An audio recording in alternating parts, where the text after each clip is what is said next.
family. All right, Mr. James LaFond. Okay, Yes. we're gonna make a bunch of videos for y'all. Okay, I have a question for you. Today is the sacred day. It's the 80th anniversary of D-Day. Okay, and it's a big deal now because a lot of the vets, there's hardly any left, and they make a big deal about it when they have the celebrations.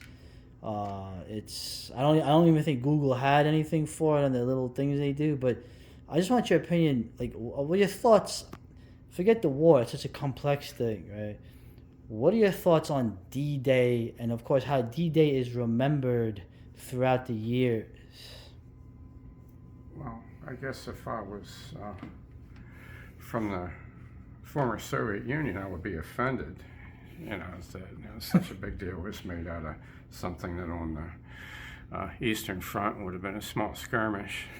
Might not even have made the headlines. Overall, to me, really the only interesting thing about World War II is that the world leaders on all, well, there's two interesting things. The world leaders on all sides seem to seek maximum casualties out of their own people,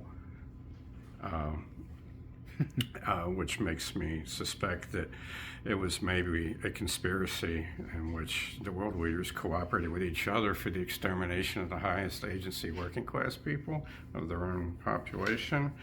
And they only had a dispute over what system of mind control was going to emerge in power.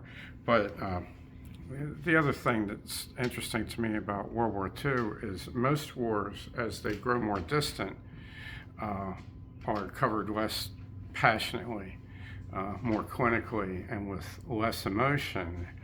This is the only war I know of that over time, and I remember having a set of encyclopedias in the early 70s devoted to World War II. Over time, this war is discussed by all sides with more emotion and less attention to facts and logistics than it was earlier.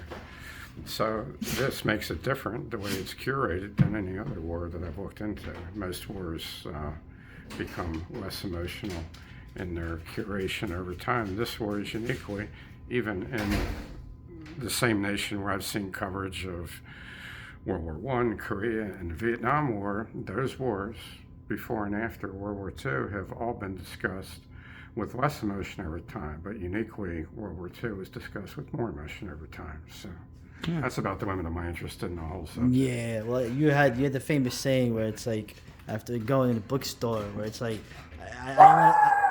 who's that? Hey, you can't make a video. So That's not gonna all right, we got. There's your LaFond for now. More later.